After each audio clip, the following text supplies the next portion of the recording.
महाभारत के युद्ध के बाद भगवान श्री कृष्ण और अर्जुन द्वारका लौट रहे थे, पर इस बार रथ को भगवान ने नहीं, अर्जुन ने स्वयं चलाया। द्वारका पहुंचते पहुंचते अर्जुन अत्यंत थक चुके थे। अर्जुन अतिथि गृह में चले गए और गहरी निद्रा में लीन हो गए। शाम का समय हुआ, रसोई में सुगंधित व्यंजन परोसे जा चुके थे। रुक्मिणी जी ने प्रेम पूर्वक भगवान को भोजन परोसना प्रारंभ किया और कहा, प्रभु भोजन आरंभ कीजिए।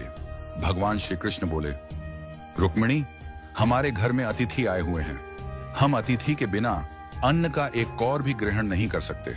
रुक्मिणी जी बोली, आप आरंभ कीजिए प्रभु, मैं अर्जुन को बुला लाती हूं। रुक्मिणी जी जब अतिथि भवन पहुंची तो देखा अर्जुन गहरी निद्रा में थे, किंतु वह निद्रा भी साधारण नहीं थी। उनके रोम रोम से कृष्ण कृष्ण की ध्वनि प्रस्फुटित हो रही थी। उनके पूरे शरीर से ऐसा प्रतीत हो रहा था मानो हर कोशिका भगवान का नाम जप रही हो। रुक्मिणी जी उन्हें जगाना भूल गईं। उनके नेत्र नम हो गए। वह वहीं खड़ी हो गईं और मंद मंद स्वर में ताली बजाने लगी, जैसे किसी हरि कथा में प्रेम से भीगी भक्तिन हो। उधर भगवान श्री कृष्ण ने नारद जी से कहा, नारद, देखो तो सही, भोग ठंडा हो रहा है, कोई अर्जुन को बुलाकर लाए भी या नहीं।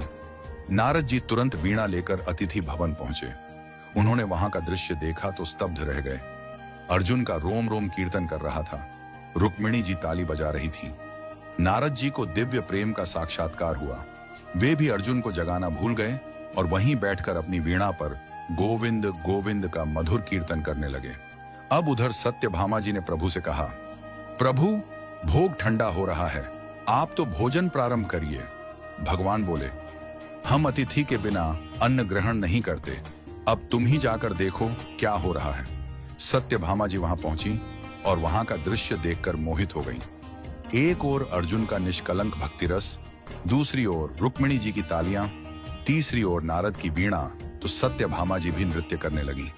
उनका मन उस भाव में इतना डूब गया कि वह भी अर्जुन को जगाना भूल गईं। उधर भगवान बोले, सब कहते हैं भोग ठंडा हो रहा है, पर कोई हमें बुलाने वाला नहीं।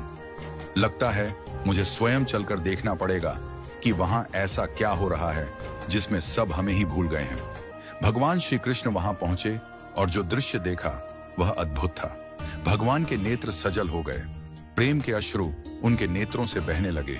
उन्होंने धीरे से आगे बढ़कर अर्जुन के चरणों को अपने कर्कमलों से दबाना शुरू किया। जैसे ही भगवान के अश्रु अर्जुन के चरणों पर गिरे, अर्जुन चौंक कर उठे।